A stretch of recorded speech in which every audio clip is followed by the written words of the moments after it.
Amen. Amen, amen.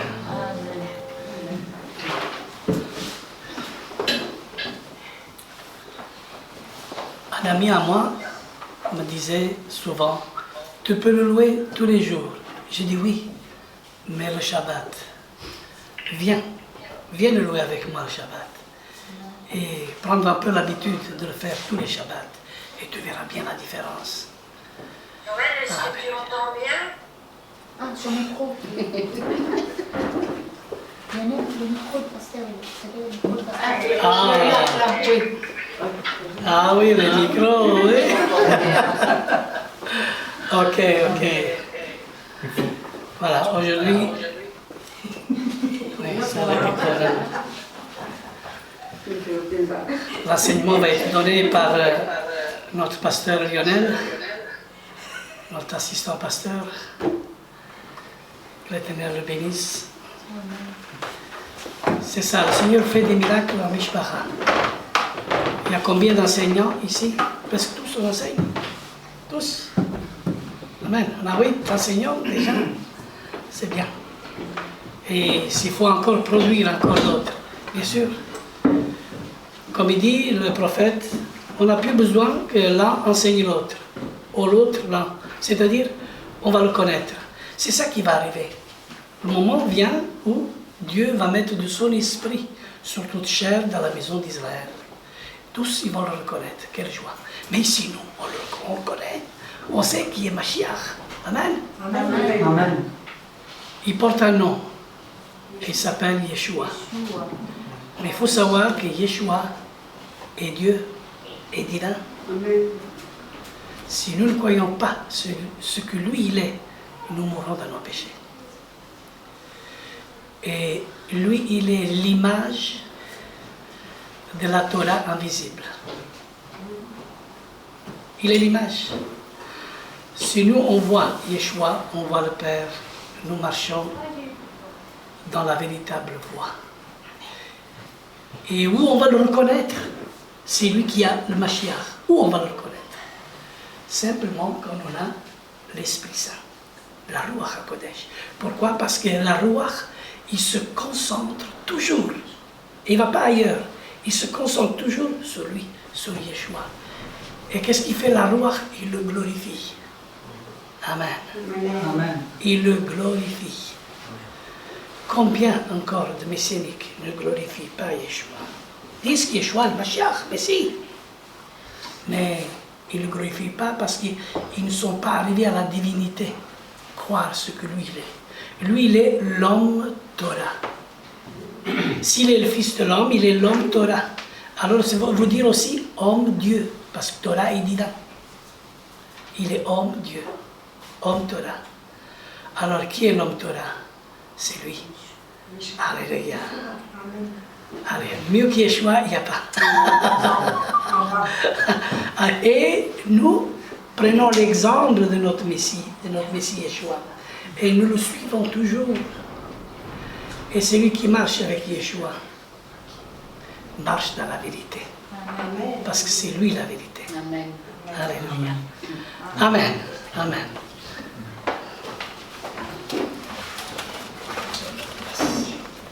Petit 10 minutes. J'appuie dessus, simplement. Oui.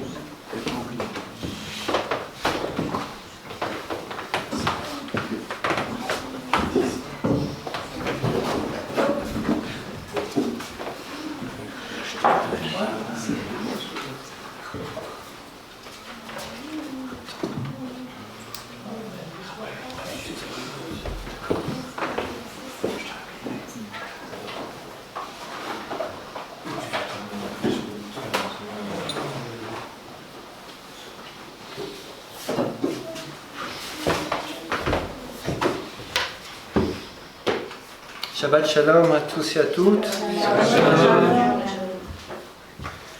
Voilà, avant de commencer, j'aimerais qu'on fasse une prière.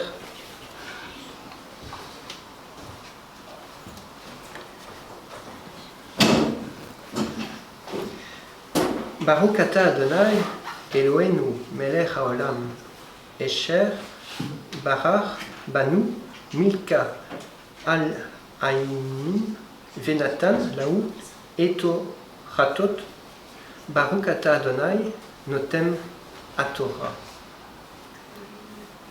Béni sois-tu, Éternel, notre Dieu, roi de l'univers, qui nous a choisis parmi tous les peuples et qui nous a donné sa Torah.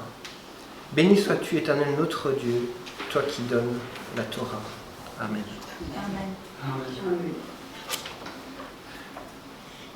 Alors, aujourd'hui, vous savez, nous sommes dans le livre des Nombres de Bamidbar. Et on est arrivé à la paracha 42, qui s'intitule Matot. Et Matot veut dire tribu. Et la paracha commence comme ceci, elle nous dit: Puis Moshe parla au chef des tribus du peuple d'Israël, et il dit: Voici qu'Adonai a ordonné. Lorsqu'un homme fera un vœu à Adonai ou s'engagera solennellement en prêtant serment, il n'enfreindra pas sa parole, mais il fera tout ce qu'il a dit qu'il ferait. Ici, Adonai nous demande de vraiment respecter un engagement qu'on a fait. Si nous faisons un vœu, si nous faisons une déclaration, si on dit à Adonai, je vais m'engager, je vais faire ça, nous devons l'effectuer. Les sages même d'Israël nous disent qu'à partir du moment où vous faites ce vœu, que vous prenez cet engagement, ça devient comme une mitzvah, c'est un commandement. Donc vous êtes obligé de pratiquer ce en quoi vous êtes engagé. Si vous donnez cet engagement mais que vous ne pratiquez pas, c'est comme si vous avez enfreint sa Torah. Donc il est vraiment très important de pratiquer ce que nous avons engagé. Mieux vaut même ne pas prendre d'engagement qu'essayer de prendre un engagement que nous n'avons pas, que nous ne pouvons pas faire, que nous ne pouvons pas effectuer. C'est pour ça alors que même à l'heure actuelle, beaucoup vont essayer de dire voilà, on va essayer quand même de prier pour demander pardon. Si on n'a pas donné un engagement, on va prier à Yom Kippour, on va prier tout ça. Mais le meilleur, c'est quand même ne pas s'engager dans ce cas-là. Si nous nous engageons, allons jusqu'au bout. Respectons notre engagement. Ne dévions pas au bout de parcours.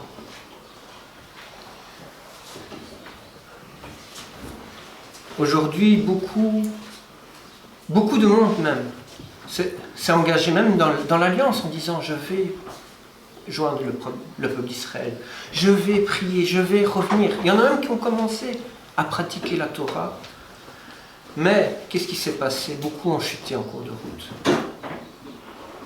J'ai eu des témoignages, la fois passée, j'entendais, on disait oui, il y avait une sœur qui était montée même à un niveau très haut dans la Torah, qui croyait en Yeshua, et puis a tout laissé tomber, et est partie dans les dieux des ancêtres. Quelle catastrophe! Quel engagement qui a été fait mais qui a été brisé. Et la Torah nous met attention aussi, si nous le connaissions et qu'après nous le rejetons, il n'y a pas de pardon pour avoir rejeté l'offrande que Yeshua a fait pour que nous puissions être pardonnés. Une fois que nous avons été réintégrés dans l'Alliance, restons fidèles aussi. C'est aussi un engagement.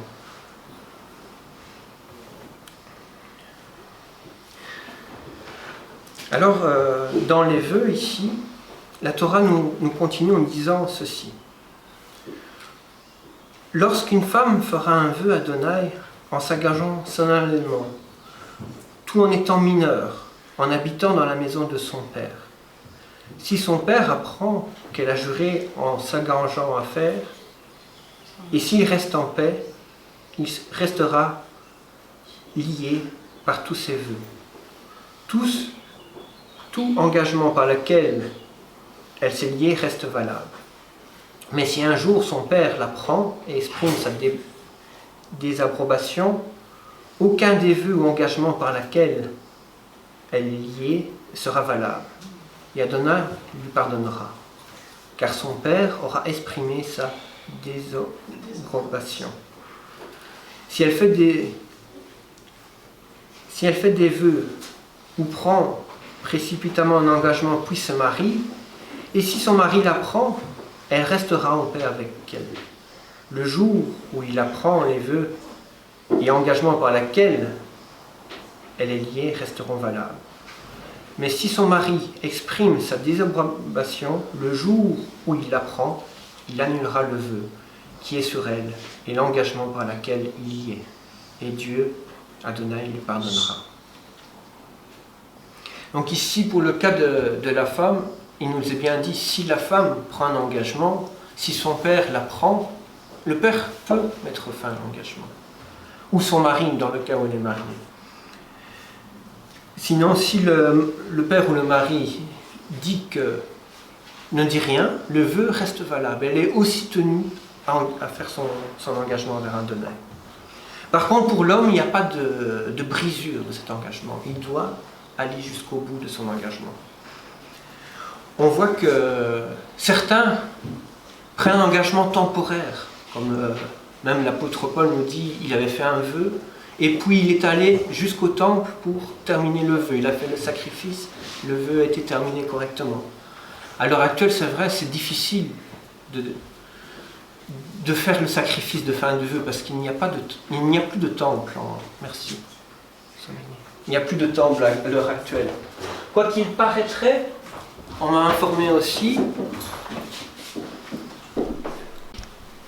où le peuple d'Israël a le contrôle du mont du temple, il paraîtrait, il faudrait vérifier, mais on m'a témoigné de cela, qu'il commence à rebâtir des parties du temple.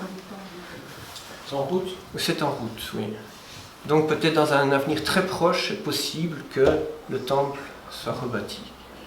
Évidemment, ça va créer beaucoup de problèmes, parce que vous savez que là où il y a le temple, sur l'esplanade du temple, il y a une mosquée à l'heure actuelle. Et pour la reconstruction totale, il faut que cette mosquée soit disparue. Et ce qui va créer un gros problème au niveau de la communauté musulmane. Oui. Mais en plus, au niveau de toute la communauté chrétienne, ça crée un problème parce que je crois que c'est quelque chose de Dieu. C'est quelque chose qui doit se passer, mais les sacrifices ne vont pas. Jésus ne vient pas pour faire encore des sacrifices. Et le temps, ils le font parce qu'ils ont besoin des sacrifices, de faire des sacrifices, mais c'est arrêté. Le seul sacrifice, c'était Yeshua. Et c'est fini. Yeshua a toujours été le sacrifice parfait de tous les temps. De tous les temps. Parce que tous ont été justifiés. Comme il dit Daniel, les sacrifices ils vont s'arrêter. Obligé. Ils vont faire le sacrifice, mais au milieu de la semaine de Daniel, les sacrifices vont arrêter. Parce qu'ils vont comprendre là après.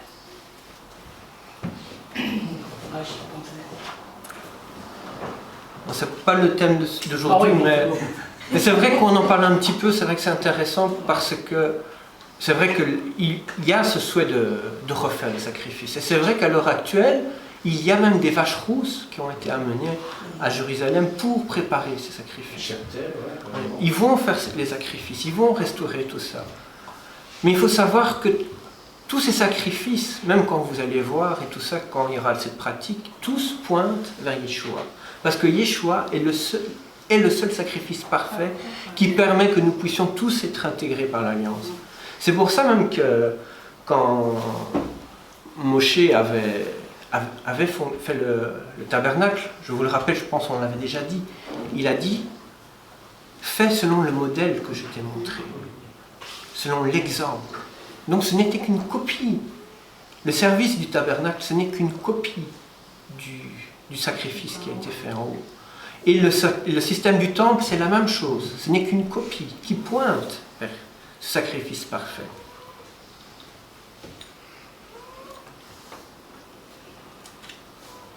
Et pour nous qui croyons, nous savons que même si il y a ce sacrifice, mais tous pointent vers Yeshua.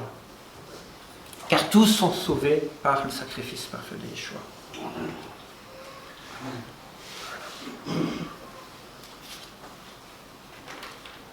Alors on va continuer.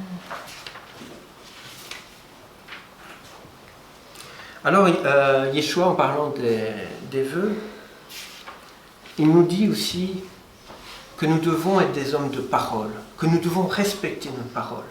Il nous dit, si nous disons oui, mais ton oui sera oui, ton non sera non. Pourquoi il nous rappelle ceci? Parce que certains changent d'avis. On va dire, ah mais oui, je te dis oui.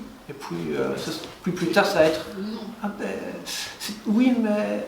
Non, c'est pas oui mais. Tu as dit comme ça, tu fais comme ça. Tu ne changes pas d'avis. Un engagement, c'est un engagement. On aime vite faire les engagements, mais on aime après essayer de s'en défaire facilement. Mais il veut que nous soyons des gens de parole, des hommes de parole, qui allons au bout des choses. Des gens accomplis. Amen.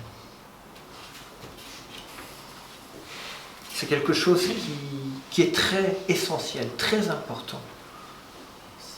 Mais c'est pas valable que pour les hommes, c'est valable pour les femmes. Pour les femmes aussi, pour tous, pour tous, pour tout le monde. Sauf que pour les femmes, si elle est mineure et qu'elle est sous la tutelle de son papa, si elle fait un vœu, son père l'apprend, il peut annuler. Oui, il peut annuler le vœu. Annuler. C'est ça. Mais même une femme mariée, son mari peut annuler s'il est... Il est contre. Oui, s'il n'est pas, s'il n'est pas d'accord, il peut annuler. Mais un homme... Exactement. Un homme, c'est normal, l'homme est le chef de la famille. Voilà. Et la Torah nous dit que la femme doit être soumise à l'homme. Voilà. Et c'est pour ça que Paul aussi nous dit, les femmes, dans les assemblées, taisez-vous, ne dites rien. Oui, il le dit. Pourquoi il dit ça? Parce qu'il y a eu beaucoup de soucis dans les églises, dans les communautés à Corinthe. Les femmes parlaient énormément, et parfois pour ne rien dire. Et parfois, elles n'étaient même pas instruites pour le dire. La femme pour instruire our femme. Oui. Ah ouais. Mais attention, parce qu'on retrouve aussi dans la parole des prophétesses. Est-ce que c'est pour ça que ces prophétesses devaient se taire? Mais non. S'il y a des enseignantes, mais qui sont dans les Écritures, qui sont instruites et qui savent quand il faut parler, et qui ne prennent pas autorité aussi sur les hommes, elles peuvent donner un message. Mais si on se base sur le texte ici, on pourrait nous dire, il faut que le mari aussi l'autorise à faire son ministère. Il faut que le mari dise oui, vas-y, va faire le ministère. Mais si le mari est contre, évidemment, ça va créer des problèmes.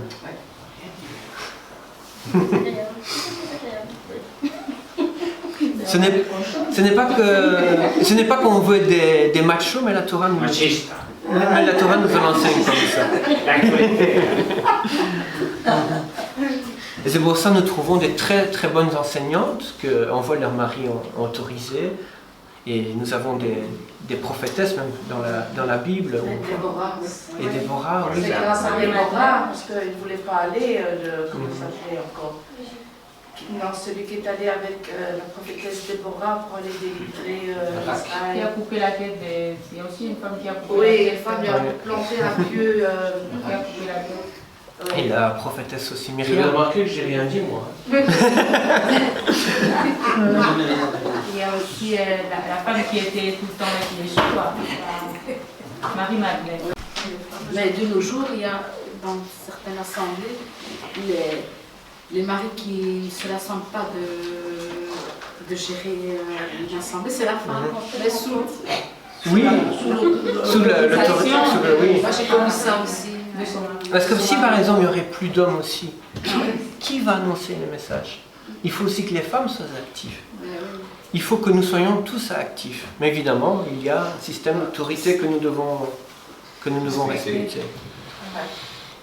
Comme l'apôtre nous dit, on a Yeshua, Mashiach, qui est le chef de l'Église, puis nous avons l'homme et puis nous avons la femme. Et nous devons respecter cette structure.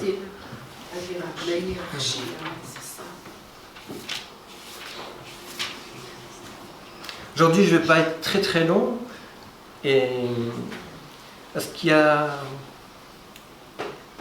a un message que je voulais aussi parler dans le paracha suivant, qui est la paracha 43, parce que c'est une double paracha cette semaine, vous le savez, qui est la paracha Matsé. Merci. Matsé, qui veut dire étape.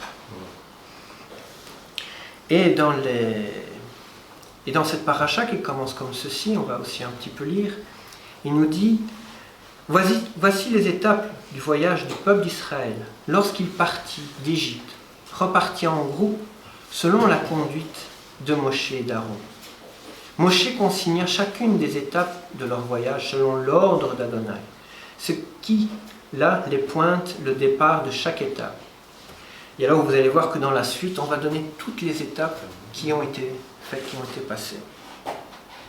Alors pourquoi, on peut se demander la question, mais pourquoi avoir noté toutes ces étapes? Ça c'est une question qu'on peut se poser. Mais simplement déjà parce que au moment où on a écrit ces étapes, déjà ça parlait aux gens, parce qu'ils ont vécu le fait d'avoir passé toutes ces étapes. Et puis ça permet aussi de faire un témoignage en disant « nous avons passé par là, nous avons été dans tel lieu, nous avons fait ceci ». Et l'idée, à travers ce témoignage, est pour dire que ce sont des choses que notre peuple a vécues. Ce n'est pas des choses que nous avons imaginées. Ce sont des faits réels. Évidemment, même si à l'heure actuelle, certains vont dire c'est plutôt parce qu'on n'a plus les noms originaux des lieux tout à fait exacts par où ils sont passés, on a une idée globale, mais ce sont des lieux où ils se sont passés. Et on va voir que dans le passage, on va parler de 42 étapes qui ont été effectuées par le désert. Alors pourquoi ils ont passé dans 42 étapes? Souvenons-nous, ils ont tourné pendant 40 ans dans le désert. Suite à quoi ils ont tourné dans le désert? Leur désobéissance. Oui, par le manque de foi. Désobéir, ce n'était pas réellement la désobéissance, c'était le manque de foi. Ils étaient rebelles. Ils n'ont pas eu foi à Adonai. Souvenez-vous, ils avaient dit, notre frère l'a dit, quand les explorateurs sont revenus, les explorateurs avaient donné des témoignages. La majorité ont dit ils ont eu peur, hein. Le pays est imprenable, il y a des géants, on ne peut pas aller là-bas. Vous n'avez pas foi en Dieu. Seulement 2 ont eu foi. Et ce qui s'est passé, du coup, le peuple a pleuré toute la nuit et on dit nous ne pouvons pas rentrer dans ce pays-là. Mieux vaut même que nous fassions demi-tour et retournons en Égypte. Et pour revenir même à ce que je disais tantôt, beaucoup se sont lancés dans ces étapes pour progresser dans la foi et beaucoup ont pris peur et sont retournés en arrière. Ne retournons pas en arrière. Aujourd'hui, avançons. Amen. Nous devons fortifier notre foi. Nous devons avancer avec foi. Nous ne devons pas aller de façon mécanique. Nous ne devons pas dire « Ah oui, on a une Torah, on va l'appliquer de A à Z. » Mais si vous n'avez pas la foi, ça ne vous a aucune utilité. On l'a vu avec les explorateurs, c'était des gens obéissants. On leur a dit « Venez », ils sont venus. Allez voir le pays, ils sont allés. Allez ramener des affaires, ils l'ont fait aussi. Mais ils n'avaient pas foi. Et pourtant, ils marchaient avec Dieu. Ils ont vu tous les miracles. Ils ont vu tout ce qui s'est passé. Mais ils n'ont pas eu foi. C'est pour ça qu'ils ont tourné pendant 40 ans. Jusqu'au moment où la première génération a péri, et puis la deuxième devait être aujourd'hui devant pour rentrer en Israël. Mais pour rentrer, nous devons avoir foi. Si nous n'avons pas cette foi, qu'est-ce qui va se passer? Eh bien, les mêmes erreurs vont être faites. Et à un moment, il y a même eu une hésitation en disant « Ah, mais finalement, il y en a quelques-uns qui doutent encore. » Mais non, ayons cette assurance. Hachem marche avec nous. Il nous répond, il nous écoute. Mais nous devons nous sanctifier. C'est vrai. Chaque jour. Respecter ses commandements, oui. Marcher avec foi, oui. Avoir confiance en lui, oui. Sinon, on va tourner, c'est ça. C'est ça, exactement.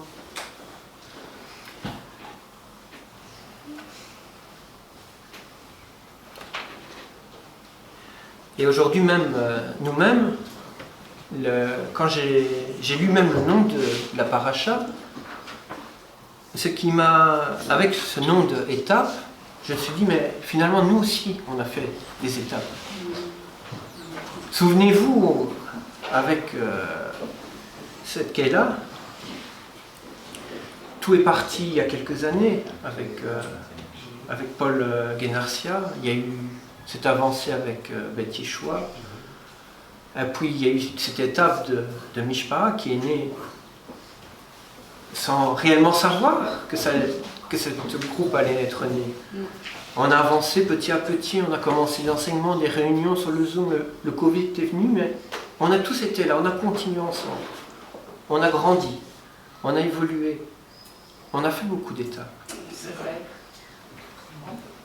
Et aujourd'hui, on arrive encore devant une nouvelle étape, cette étape où nous allons quitter la Louvière et on va aller à Bruxelles pour faire toutes les semaines, toutes les Shabbats. Quel voyage qu'on a fait. Quelle joie.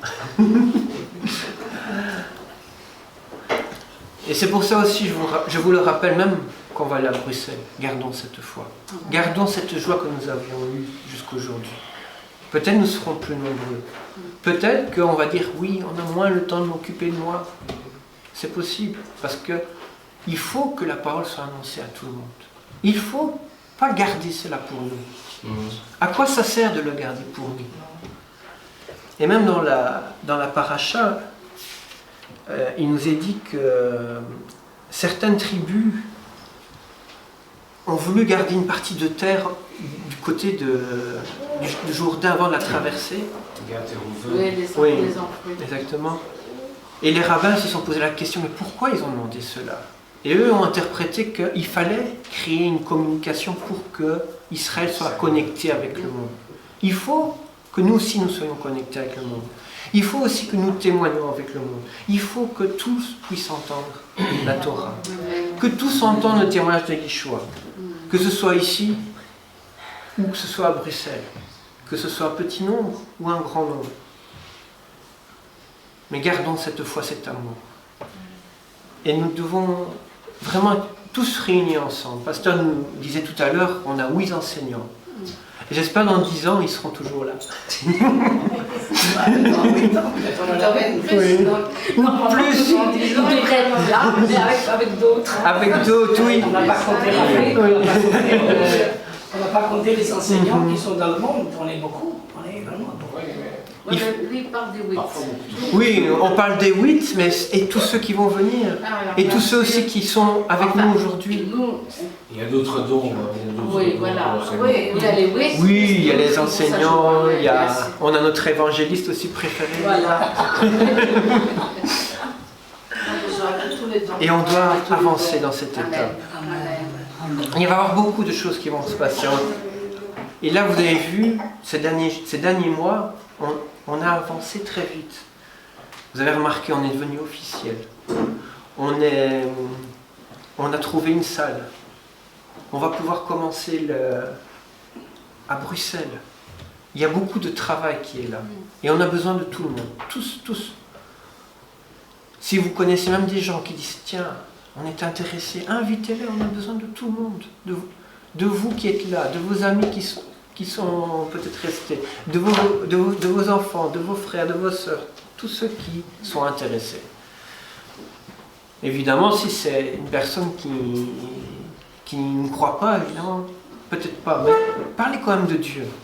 Touchez quand même leur cœur, qu'ils puissent entendre cette bonne nouvelle. C'est vrai que parfois, on a difficile de dire comment parler aux gens qui ne croient pas. C'est compliqué, c'est difficile. Parfois, ça casse même la tête. On se dit, mais tu veux faire comprendre ça? Parfois, la personne comprend tout à fait l'opposé. Nous prions pour chacun de ces gens-là. Et même si ce sont des toutes petites graines, un petit mot de temps en temps, une petite parole, un acte aussi, va faire que la personne va dire, mais il y a quelque chose là-bas qu'on ne voit pas ailleurs. Qu'est-ce qui se passe? Et c'est comme ça que petit à petit, même s'il va falloir 1 an, 2 ans, 10 ans, 20 ans, mais tant que la personne vit, il y a encore de l'espoir pour que la personne puisse y arriver. Ça fait 2000 ans que ça dure. Il y a de l'espoir.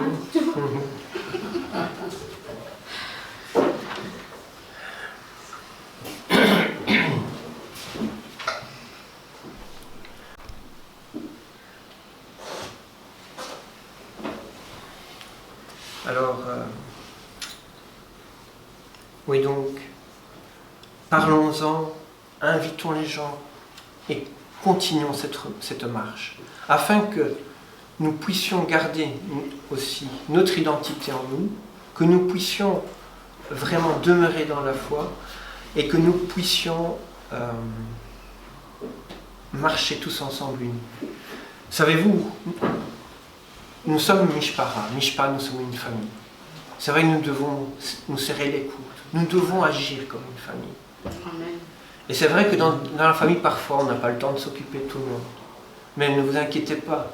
Généralement, les parents, même s'ils n'ont pas le temps, à un moment, ils vont dire « Tiens, viens un peu mon enfant, je t'ai un peu délaissé, ce jour-ci, c'est pour toi. C'est ton jour, je vais m'occuper de toi. » Donc soyons patients, parce que la famille va s'agrandir. Et Yeshua avait dit « Ma famille, aussi, c'est une famille qui fait la volonté du Père. » Amen. Et donc nous devons communiquer, apprendre à nos enfants quelle est la volonté du Père. Que ce soit nos enfants, que ce soit nos amis aussi, nos parents, nos frères et sœurs. Nous devons témoigner de cette volonté. Pour que vraiment la Mishpara reste toujours unie avec la volonté du Père.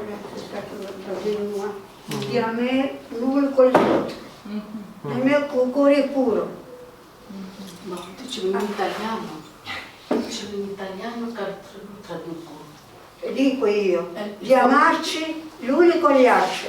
Elle dit de nous aimer les uns avec les autres d'un cœur Con cuore sincère, puro, sincère. puro, di amarci con cuore puro, l'uno con il sotto.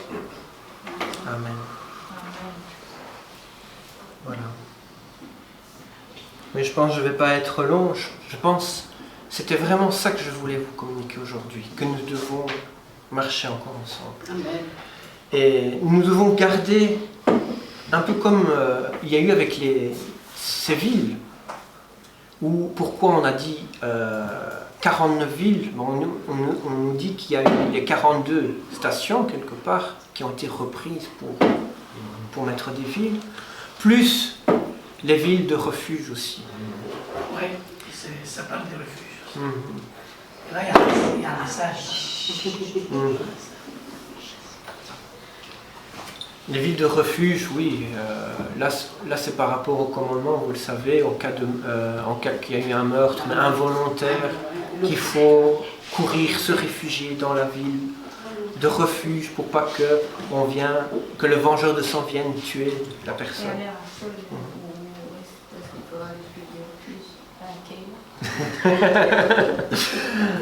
Non, Adieu. oui, mais Dieu est notre refuge. Amen. C'est lui notre refuge. Amen.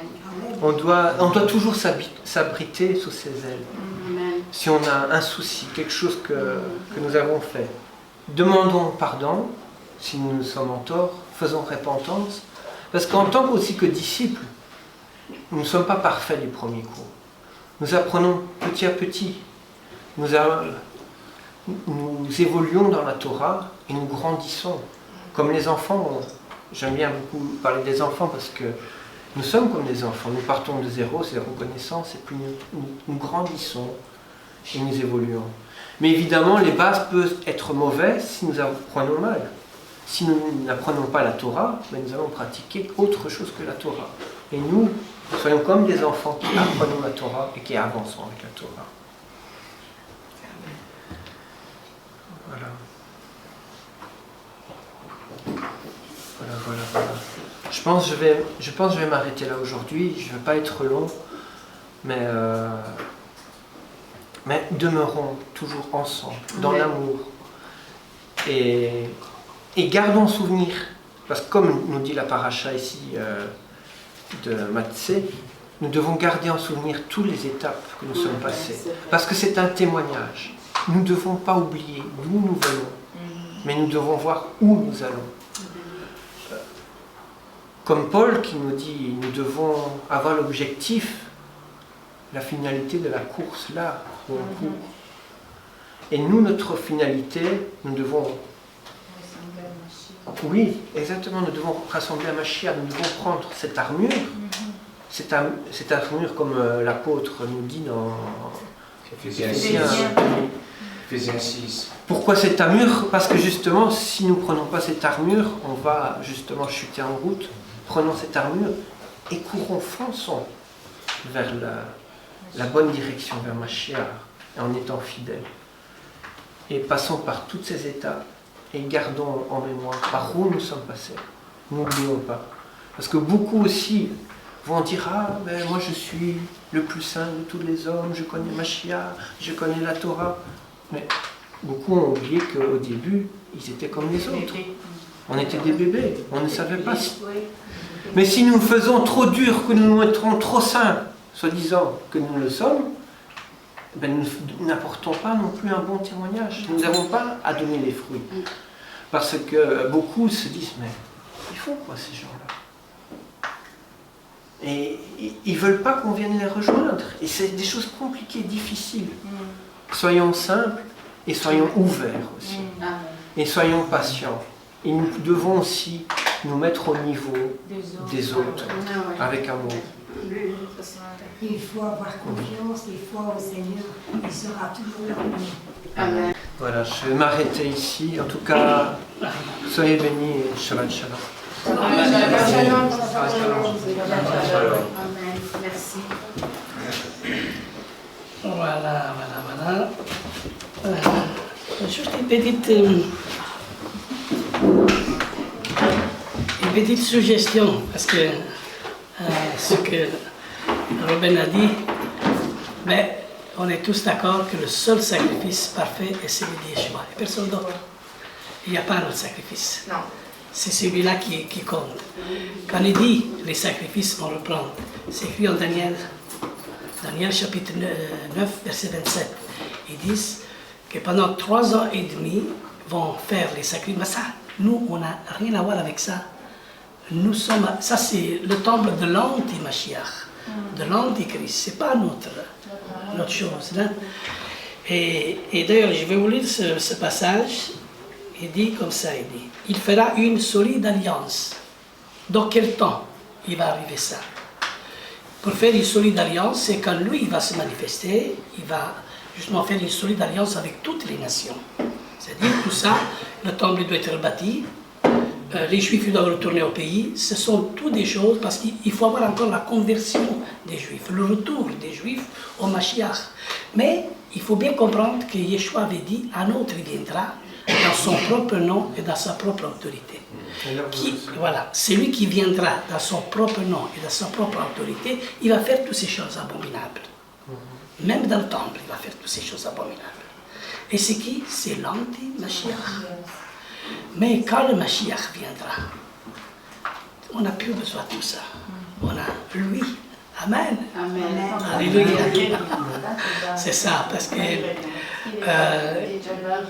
si on demeure dans sa parole, lui va nous conduire. Il va nous conduire. C'est vrai qu'il faut vraiment bien étudier la Torah dans tous les domaines, et surtout ce domaine de Daniel, l'Apocalypse, la Torah, tout ça. J'étudie, ça fait 40 ans que j'étudie ça. Dans toutes les normes et de tous les points, vraiment. Hein. Et c'est vrai qu'il y a beaucoup de diversité dans ce sujet-là, beaucoup de diversité. OK?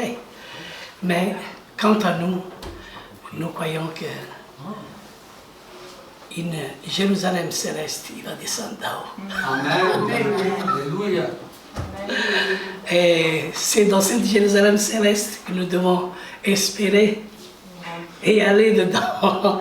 Le reste, ce sont des choses qui périssent, on va dire, qui durent un temps, et c'est ça. Mais nous attendons une nouvelle Jérusalem celestiale, nous on dit. En espagnol, comment on dit? Celestial. Célestial. Ah, voilà. C'est la plus belle, c'est la plus belle, c'est là. Amen, amen, amen. Et c'est là qu'il faut être dans cette Jérusalem nouvelle, c'est là notre espoir, notre espérance, c'est là qu'il faut y habiter. Amen. La question est, mais quand va descendre?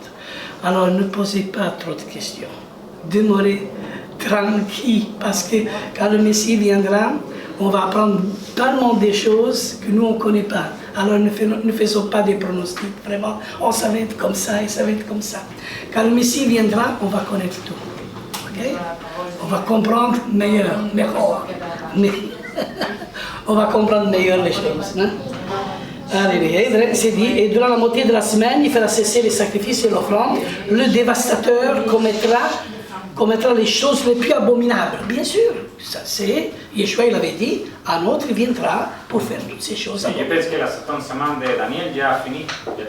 La 7e semaine de Daniel déjà terminée. Oui, ça c'est les interprétations de beaucoup. Mais l'Antichrist il n'est pas là encore. Oui. Où il Le système. Oui, ça c'est le système, ça c'est l'interprétation. Mais l'homme du péché qui va s'asseoir dans le temple, comme c'est écrit dans 12e Thessaloniciens, il va s'asseoir dans le temple, c'est écrit. Oui, mais ça je connais ta compris, oui. Ça c'est une diversité encore. Hein? Oui. Mais il va s'asseoir dans son temple, se proclamant lui-même Dieu. C'est-à-dire, hein? Et c'est encore. Mais tout ça, c'est pas. Bien sûr, on va dire, ça c'est les interprétations que les hommes ils ont dit, mais il y a d'autres interprétations, il y a plusieurs interprétations. Alors, mais quelle est la véritable interprétation? Quand Yeshua il viendra, on va tout connaître. Voilà. Et là, on est clair, on est en paix tous. Amen. Voilà. Parce qu'il y a une 6e trompette qui doit retentir, et c'est là, justement, cet homme impie, vraiment. Cet homme qui va diriger l'empire romain, ressusciter tout cet grand empire, cette nouvelle ordre mondiale, tout ça on va le voir. C'est la petite corne des 10 qui va apparaître. Et c'est ce système, aussi politique bien sûr, comme je viens de te rejoindre, va s'accomplir justement au moment voulu, quand la petite corne il va se manifester. Et tout ça on est en route, le Seigneur voit toutes choses. Il y a beaucoup qui disent de ceci et de cela, mais on verra bien, mais l'important c'est que nous gardons la Torah, nous marchons dans la Torah, et nous gardons ses commandements. Alors, même l'apôtre Paul, le plus grand sage des apôtres, pour moi c'est le plus grand sage, lui a dit, en partie je connais, et en partie je prophétise, en partie, c'est-à-dire, qui pouvons nous dire, hein? Alors laissons-nous conduire par cette petite partie que nous avons, hein? Et chacun de nous, toutes ces petites parties, quand on les met tous ensemble, c'est ça qui est la mishpacha, c'est ça que j'aime bien. Je vois toute cette diversité, et après j'entends toutes ces interprétations différentes l'un et l'autre, mais on s'aime. On s'aime, parce qu'on est attaché à lui, on est attaché à la Torah. Car nous savons qu'il n'y a que lui qui est parfait et juste. Et nous essayons de comprendre. Nous essayons de comprendre. Et va bien, ok. Après, on verra bien. C'est pas parce que j'ai mal compris, le Seigneur il va me punir. Hein?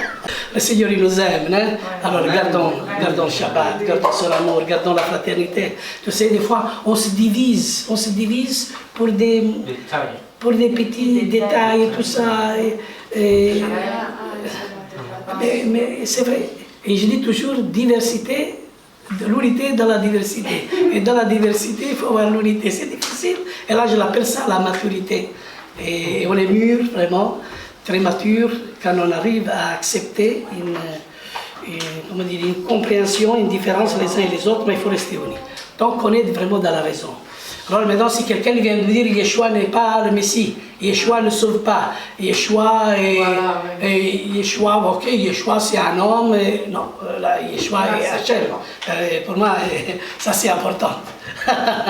Tant que Yeshua est Hachem, toutes les petites choses, ce sont des détails qu'on peut résoudre et on peut comprendre avec le temps. Mais Yeshua, il est Hachem. Amen. Ça c'est important. Amen. Ok, alors, on va... Ruben, où est-ce qu'il est Rubincho? On va chanter encore un petit peu.